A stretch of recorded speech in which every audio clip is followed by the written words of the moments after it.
की आर्थिक साक्षरतेचा प्रसार करायचा आहे।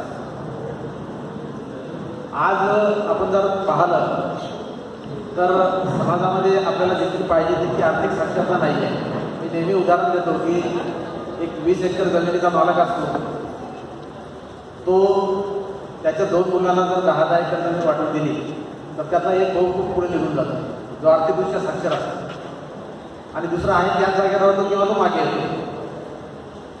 आपण एकाच गावातल्या 2 प्राथमिक शिक्षकांचं, मी मुद्दाम छोटे उदाहरण देतो आपल्याला की 2 प्राथमिक शिक्षकांचं जर आपण उदाहरण घेतलं की एकाच दिवशी ते सर्व्हिसला लावले, एकाच वर्षी सर्व्हिसला लागले, एखादा आर्थिकदृष्ट्या खूप पुढे निघून जातो, एखादा मागे राहतो।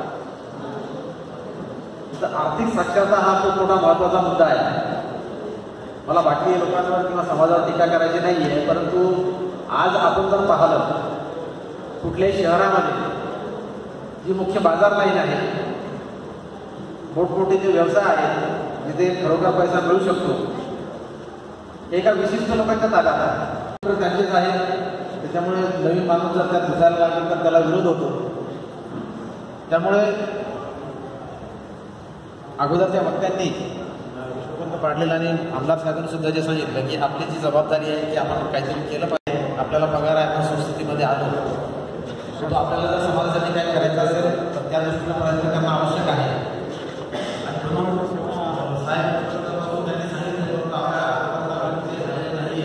पतसंस्था स्थापन झाल्या आहेत, चांगले काम करत आहेत, आणि आपला मातृकेंद्र जिल्हा असून सुद्धा आपण मागे राहिलो, आपलं ऑफिस नव्हतं, बाकी आपल्या इथे आपण काही म्हणजे बसण्यासाठी जागा निर्माण करू शकलो नाही, पण आता तिथे आपली चांगली सुरुवात झालेली आहे, आणि म्हणून आपल्याला एक पतसंस्था स्थापन करायची आहे।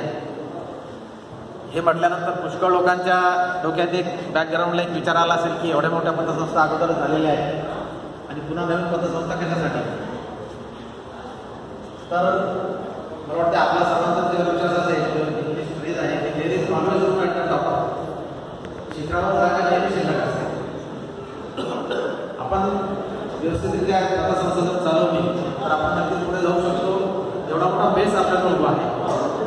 तर त्या दृष्टीनं आज आपण त्याची एक सुरुवात करतोय आहे की आपल्याला जिल्हा स्तरावर पतसंस्था रजिस्टर करण्यासाठी 2200 मेंबर्स पाहिजे,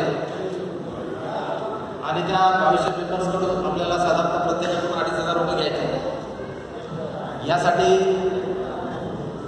प्रत्येक तालुक्यामधून किंवा जे जे लोक इंटरेस्टेड आहेत असे सुरुवातीचे 18 प्रवर्तक आपल्याला निवडायचे आहेत।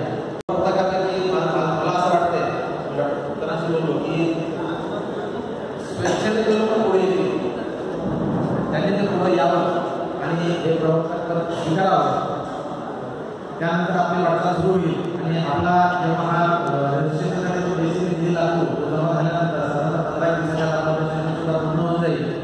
तर या प्रसंगी हा प्रस्ताव आपल्याला ठेवतो।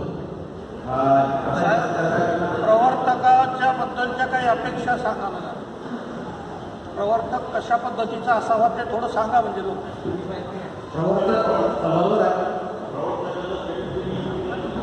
क्वालिफिकेशन म्हणा किंवा आपल्या अपेक्षा प्रवर्तकाबद्दल।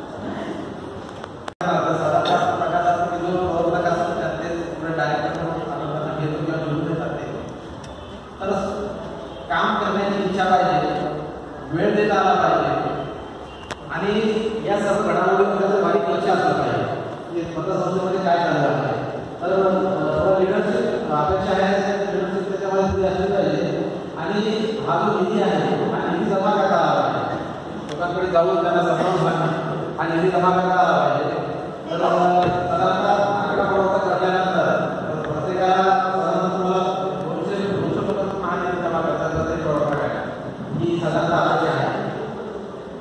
आणि जसं म्हटलं की त्यात इंटरेस्ट हा महत्त्वाचा, नुसतं पैसे जमा केले, रजिस्ट्रेशन झालं, संस्था स्थापन झाली की त्यांनी पुढे निधी पुढे झाला पाहिजे, ठेवी जमा करणं आणि योग्य कर्जदार निवडणं। आज बुलढाणा जिल्ह्याच्या पतसंस्था कशा आल्या ते 2007 ते 2010 चा विकास होता,